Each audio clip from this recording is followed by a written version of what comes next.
La representació dels cossos ha estat molt recurrent en l'aprenentatge acadèmic. El cos nu es concep com un objecte artístic i és punt de referència i una font d'inspiració. Segons els clàssics, la bellesa s'aconseguia per mitjà de valors com l'harmonia, l'equilibri, la proporció i la claredat. Els cànons estètics masculins establerts a través dels ideals han originat alguns dels estereotips que defineixen part del pensament de la nostra societat. Atletes, herois, déus o semidéus han esdevingut cànon i arquetip de la bellesa masculina. Ho observem en una de les peces més antigues de la mostra, la figureta del déu Bacus, del Museu de Badalona. Copsa la imatge de bellesa perfecta d'un home musculat i sense pèl corporal. Un fet interessant és la representació del penis. Un penis petit simbolitzava la virtut, la superioritat espiritual i la bellesa de l'heroi o el déu.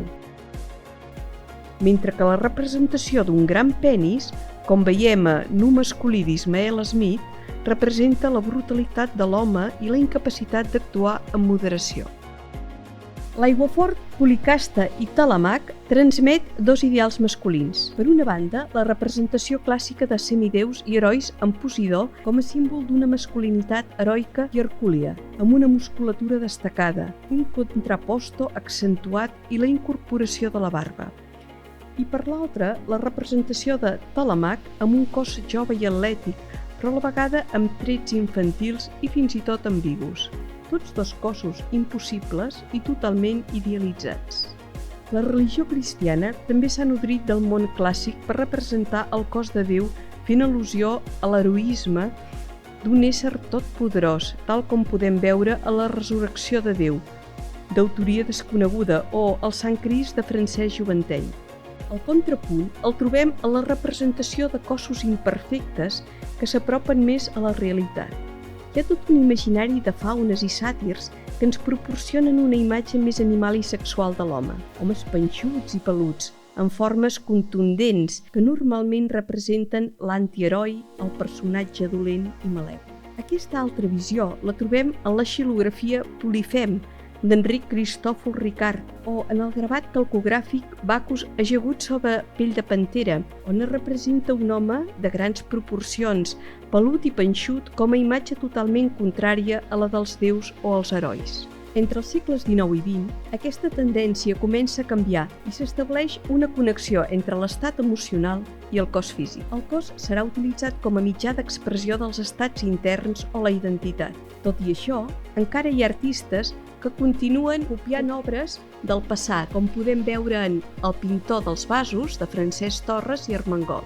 La intenció de canvi queda patent en els dibuixos d'Antoni Estruch i Bros, Joan Brull i Vinyoles, Antoni Vila i Arrufat o la Lola Anglada, en què l'evolució de l'ensenyament acadèmic, amb la introducció del model natural, fa que les representacions dels cossos siguin més reals i s'allunyin de la idealització.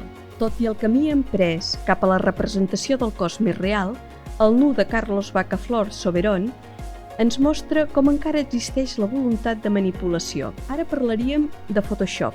El cos i el cap semblen no acabar de pertànyer a la mateixa persona. Amb la modernitat i les avantguardes, els nus evolucionen cap a un ideari més abstracte. A Els bous, de Manolo Hugué, els personatges són potents i primigenis, mentre que les figures d'Ismael Smith, més amanerades i inquietants, qüestionen aspectes com el propi concepte de bellesa o de gènere. La irrupció de la fotografia i les noves tecnologies va esdevenir un gran canvi en la manera de representar el cos. Joan Vilatobà i Fígols retrata personatges amb una gran càrrega psicològica, sensual i plàstica. El Nu de Josep Rigol i Forneguera és entre malaltís i eròtic, amb una mirada provocadora molt diferent de les representacions clàssiques. Entra en joc l'acceptació del propi cos i es comencen a mostrar parts que fins al moment eren tabú, com ara el pèl corporal. La construcció de la imatge corporal no és només un fet personal i privat, sinó que respon a nombrosos inputs socials que poden afectar la nostra salut i provocar trastorns en l'alimentació i patologies greus. Existeix el cos ideal? L'exposició de l'home nu Tot despullant els arquetips de la masculinitat, pretén reforçar la idea que existeix una gran diversitat de cossos i d'identitats, i que tot depèn de la percepció de cadascú. Tenim qualitats úniques i habilitats que ens fan persones diferents i especials. Com ens sentim ajudarà a que puguem desenvolupar tot aquest potencial interior. Per tant, sentir-se bé influeix en el que fem, en com ens cuidem i en com ens veuen les persones del nostre voltant.